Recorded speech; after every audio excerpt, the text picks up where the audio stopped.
आज आपकी मस्जिद के इमाम साहब से हाथ जोड़ के मिन्नत समाजत करके अर्ज करके जाऊंगा, और तुम्हारे आगे भी हाथ जोड़ के ये बुढ़ा बाबा हाथ जोड़ के जा रहा है, खुदा के वास्ते आज शाम से ही अपनी मस्जिद के अंदर एक मदरसा लगा लो जिसके अंदर छोटे बच्चे नहीं पढ़ेंगे, 20 साल का पढ़ेगा, 30 साल का, 80 साल का पढ़ेगा, और मियाँ पढ़ने की उम्र कोई नहीं, आंखों से नज़र नहीं आता, बौड़ा है, कानों से सुना नहीं जाता, पैरों से चला नहीं जाता, हाथों में राशा आ गया, कुरान पाक सिपारा पकड़ा नहीं जाता, फिर भी मेरे अजीज़ों रेल के ऊपर धर ले, तख्ती के ऊपर धर ले और अज़मा ज़बरा बा ज़बर आबा डाल दो, ज़बरदन आबदन पढ़ ले। अगर इसी दौरान तेरी मौत आ गई, रब अकबर की कसम एक मदरसा इस मस्जिद में कायम है, एक मदरसा 7वें आसमान के ऊपर कायम हुआ है। इस मदरसे को कारी सैफुल्लाह चला रहा, मौलवी साहब चला रहा, तुम्हारी मस्जिद का इमाम चला रहा है, और एक ऊपर जो 7वें आसमान पर बैत मामूर है, नीचे बैतुल्ला, इसी की सीध में 7वें आसमान के ऊपर बैत मामूर है। यहाँ लोग तवाफ़ करते हैं, वहाँ आसमान के फरिश्ते तवाफ़ करते हैं। एक मदरसा तुम्हारे रम में सामे कायम है, एक मदरसा बैत मामूर में कायम है। यहाँ अब्दुल हन्नान पढ़ावेगा, कारी अतीक पढ़ावेगा, सैफुल्लाह मस्जिद का इमाम पढ़ावेगा। उस मदरसे के अंदर बैठा 4000 नबियों का बाप इब्राहीम अलैहिस्सलाम पढ़ा रहा है। रहमत आलम सल्लल्लाहु ताला अलैहि वसल्लम मेराज पे तशरीफ ले गए, आपने देखा कि एक क्लास लगी हुई है, आपने फरमाया जिब्राइल ये कौन है? अर्ज करने लगे आप नहीं जानते, चिट्टी दाढ़ी वाला बाबा तेरा बाप इब्राहीम अलैहिस्सलाम है, ये बैठ के क्या कर रहा है? इसके औलाद है, इसकी औलाद के बच्चे हैं, दादे पोते हैं, पोते पोते नवासे हैं। कहा नहीं पाक पैगंबर, आपकी उम्मत के वो बच्चे, वो जवान है जो कुरान पढ़ते पढ़ते फौत हो गए, किसी के 10 पारे रह गए, किसी के 15 रह गए, कुरान पढ़ते पढ़ते दुनिया से आ गए। इब्राहीम अलैहिस्सलाम उन्हें बैठा कुरान का मुकम्मल हाफिज बना रहा।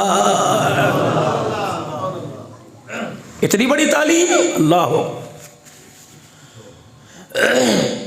चलो आज से इब्तदा कर ले, पढ़ लो औज़ु बिल्लाहि मिनश शैतानिर रजीम, बिस्मिल्लाहिर रहमानिर रहीम। साथ पढ़ लो सूरह फातिहा। अल्हम्दुलिल्लाहि रब्बिल आलमीन अर्रहमानिर रहीम मालिकि यौमिद्दीन इय्याका नअबुदु व इय्याका नस्तईन इहदिनस सिरातल मुस्तकीम सिरातल लज़ीना अनअमता अलैहिम गैरिल मग़ज़ूबि अलैहिम वलद्दाल्लीन आमीन। ये क्यों पढ़ाई? हज़रत अली रज़ी अल्लाह ताला अन्हु से रसूलुल्लाह सल्लल्लाहु अलैहि वसल्लम ने इरशाद फरमाया था, ए अली कुरान पढ़े कर, कुरान पढ़ाए कर। क्या कहा था? कुरान पढ़े कर, कुरान पढ़े कर, कुरान पढ़ाए कर। ए अली इस हालत में तेरी मौत आ गई, अल्लाह क़यामत के दिन तुझे शहीदों में खड़ा करेगा। फिर आपने फरमाया, ए अली कुरान पढ़े कर, कुरान पढ़ाया कर। अगर इसी हालत में मौत आ गई, फरिश्ते तेरी कब्र की ज़ियारत को ऐसे आएंगे जैसे फरिश्ते बैतुल्लाह की ज़ियारत करने के लिए जाते हैं। आम बात है कोई? बुजुर्गों पढ़ना नहीं आता, कुरान पाक लेके बैठ जाओ, चूमना चाटना शुरू कर दो, सीने से लगाओ, कल अल्लाह इस काबिल तो नहीं, अल्लाह नसीब मेरे फूट के पढ़ना तो नहीं आता, लेकिन देखना तो आता है। अल्लाह तेरी किताब हक है, तू भी हक है। इलाहुल आलमीन आज हाथों में देने की तौफीक अता फरमाई। मालिक मैं तुझे रोक के दिखाऊं, करम तू फरमा। अल्लाह मेरे सीने को कुरान का संदूक बना।